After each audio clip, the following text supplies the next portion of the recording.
I want to tell you a story. It's a story you may think you know, but you don't. Guillermo Del Toro brings us a dazzling stop-motion version of the classic tale of Pinocchio. Do you recognize the stellar cast behind these voices? Number 1. What 9-year-old boy wouldn't say yes to Pinocchio? At least, that's how Gregory Mann felt about accepting the titular role. It's a classic, everyone's watched it, and when I found out I got the role, I was over the moon. This is the young actor's first animation credit. He's been in media like Victoria, a series about the early life of Queen Victoria, and the Guernsey Literary and Potato Peel Pie Society. Something unique about the way his voice was captured was that they also recorded his facial expressions and attached them to Pinocchio in the film. So we really are seeing Gregory's acting skills throughout the movie. And of course, it is Pinocchio, a classic children's book made more famous by Disney. So we do get the pleasure of some musical numbers. I had almost 80 takes of one of the songs, but I mean, he got his result. It's a great song. Number 2. We all know him as Mike from Stranger Things, though this isn't Finn's first time lending his voice to an animated film.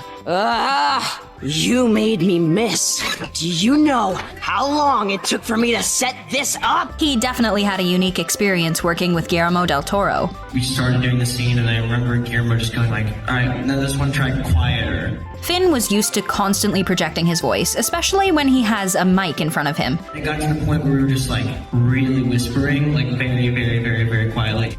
Number 3. Guillermo brought on an award-winning actor to bring Count Volpe to life. Christoph Waltz has won 2 Academy Awards, 2 Golden Globes, 2 British Academy Film Awards, and 2 Screen Actors Guild Awards throughout his career. He's been in major films like Django Unchained and Inglourious Basterds, but couldn't imagine saying no to Guillermo Del Toro about stepping onto Pinocchio. He's nourished that passion for many, many years. I just get in when he asks me.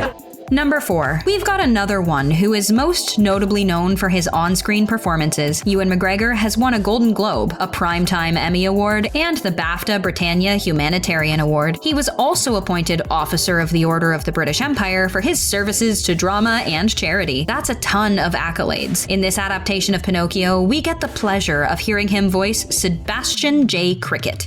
As a matter of fact, I actually lived in the heart of the wooden boy. Number 5. An incredible actor who has given us decades of brilliant performances. It seems like Cate Blanchett can really do it all. She is most notably known for her versatile acting abilities in major blockbusters, independent films, and stage work. She's also given her voice to quite a few animated characters over the years in movies like How to Train Your Dragon. In Pinocchio, she brings the character of Spazzatura to life. This role was given to her after a casual conversation with Del Toro, where she says, "When are we going to work together again?" He told her he was working on Pinocchio and a light bulb just went off in his head. A really cheeky, naughty 12-year-old boy. And so he said, why don't you play the monkey? Number 6. Ron Perlman gives us some backstory into the setting of the film. Ron Perlman has been acting for decades. Did you see him in the 1987 series Beauty and the Beast? He's no stranger to the classics. In Del Toro's version of Pinocchio, Perlman plays Mangiafuoco, who is a pro-fascist father of Italy. He attempts to use Pinocchio as a soldier for the country's cause. Guillermo's Pinocchio is set in Mussolini's Italy, which is a fascist backdrop. The conceit of the film is that Pinocchio is the perfect soldier because he's not human. So he doesn't ever question orders. He doesn't have fears. He's invulnerable. He's all things the perfect soldier needs to be.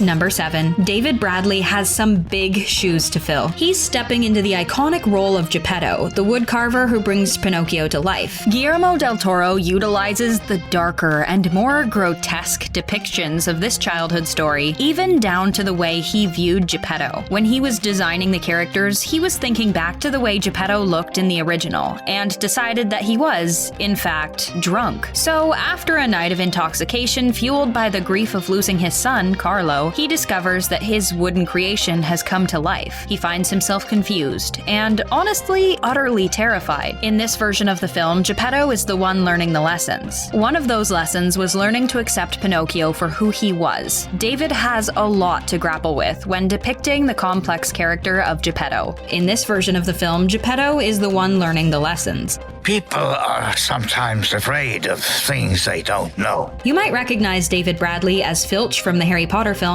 or his role as Walder Frey in Game of Thrones.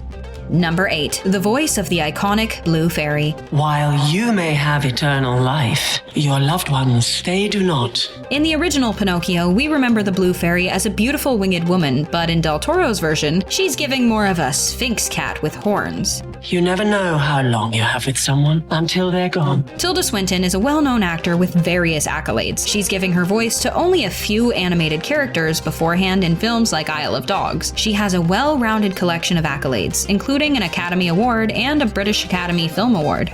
Number 9. He's giving us the Black Rabbits. Tim Blake Nelson is an actor and playwright known for his impressive character work. He's been playing characters for decades. His film credits include Holes, Oh Brother, Where Art Thou, and The Incredible Hulk. We get to see his performance as the Black Rabbits when Pinocchio gets stuck in a lucid dream. Del Toro explains, Pinocchio has strange moments of lucid dreaming bordering on hallucinations with black rabbits. There are actually a lot of dark undertones that we find out during this lucid dream sequence. Del Toro also gives us some insight into the backstory of some of these characters. For example, did you know that the Blue Fairy is supposed to be the spirit of a girl who has passed away? We tend to call something Disneyfied, but a lot of people forget how powerfully disturbing the best animated Disney movies are, including these kids being turned into donkeys in Pinocchio.